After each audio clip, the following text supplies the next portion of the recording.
I just don't know if you can depend on the health of the Los Angeles Lakers. And it hurts me to say that because I'm a Lakers fan. But we don't know what we're going to get from LeBron. He came back last week, and you saw that ankle was still bothering him. He's missing more time now. We don't know whether he's going to come back for the Knicks game or the Rockets game. We don't know what kind of LeBron James we're going to end up seeing.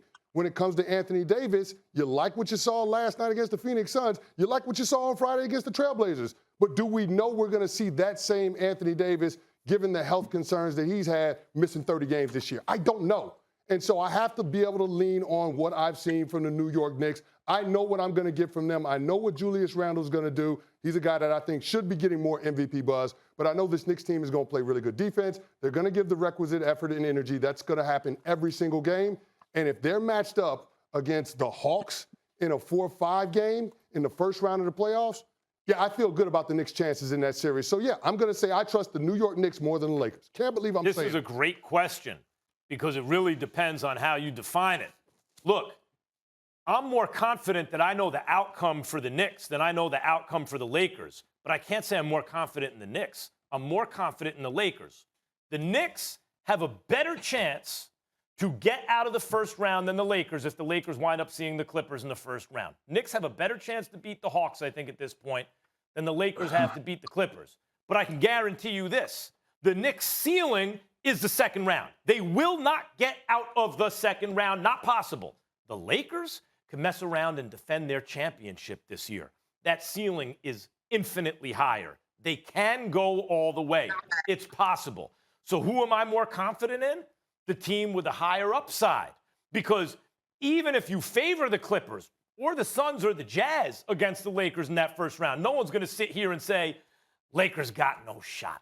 No, the Lakers got a shot against anyone if AD and LeBron are healthy. Know why that has never happened with the seeding ever and everything? Because it hasn't been that Magic and Kareem both got healthy at the very end of the season. Or Kobe and Shaq both got healthy at the very end of the season. But that's what could happen right now for the Lakers. And if it does, they can mess around and win the whole thing. We already know what the Knicks are going to do. Second round at best. And Perk, let's not forget, Kawhi's a little banged up right now, too, according to Kawhi. Yeah, and this is a hard one, but I want to say this. We have to quit disrespecting the Atlanta Hawks. All right, they're well coached, and they got a lot of great talent over there. And John Collins, Trae Young, all the talent around Gallinari, Lou Will, they got some hoopers over there, so they're balling. I'm going to say that. But I have to go with the Lakers. Why? Because when it matters the most, I haven't seen Julius Randle. I haven't seen R.J. Barrett. I haven't seen Quickly. I haven't seen them in the playoffs to know what they're going to do when it matters the most.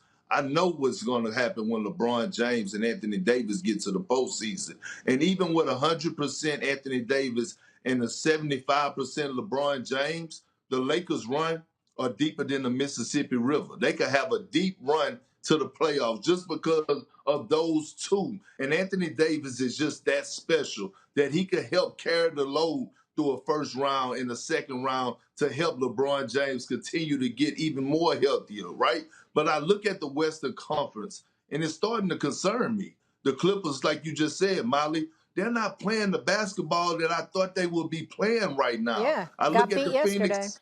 Yeah, I look at the Phoenix Suns right now. They're not playing the level of basketball that I thought they should be playing at right now. The only team that the Lakers need to stay away from the first two rounds is the Utah Jazz, because the Utah Jazz are serious in the Western Conference, especially at home. They don't lose in Utah, and it looks like they're going to hold the number one seed. So a lot of credit to the New York Knicks. I'm not saying that they can't win a series, and I'm not saying I don't have confidence in them, but I got to roll with LeBron James, Anthony Davis, and the Los Angeles Lakers on this one.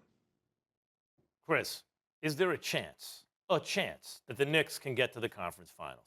No, they got no shot at being able to do that. But just so I'm clear about my position, my concern with the Lakers doesn't have anything to do with their ability.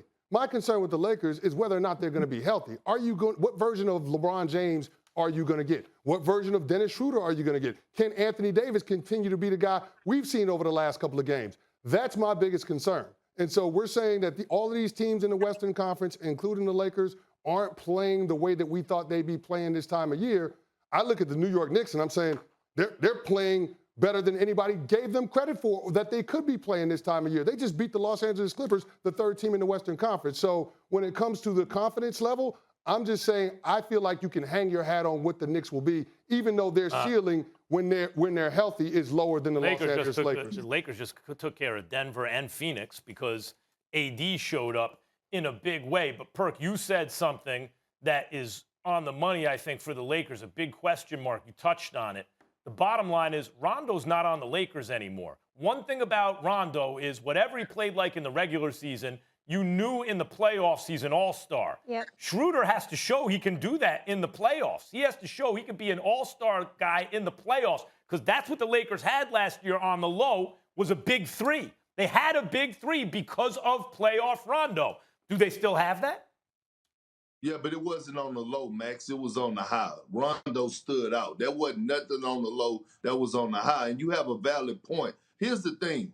I'm just concerned about the Western Conference. And when I look at what LA did to Denver, right, holding them to just 89 points without a LeBron James, like they're hanging their hats on the defensive end. This is why I say, and why we had this debate earlier in the segment, the start of the show, is why I say Anthony Davis, when healthy, is the best big in the game, is because of his impact on the defensive end. He clearly outplayed Joker in that game. Don't look at the numbers. Look at the impact. Tell me what your eye tests tell you, right? So I'm looking at the New York Knicks, and they could possibly get past the first round. But I got to roll with LeBron James and Anthony Davis, even if Fair enough. LeBron James. We got to leave it there. 75. Big Perk, I'll just leave you with this. I want you to know that you're debating two New Yorkers that are both Lakers fans. So Why he's losing so the bad. bandwagon's full. Thanks for watching ESPN on YouTube. For live streaming sports and premium content, subscribe to ESPN+.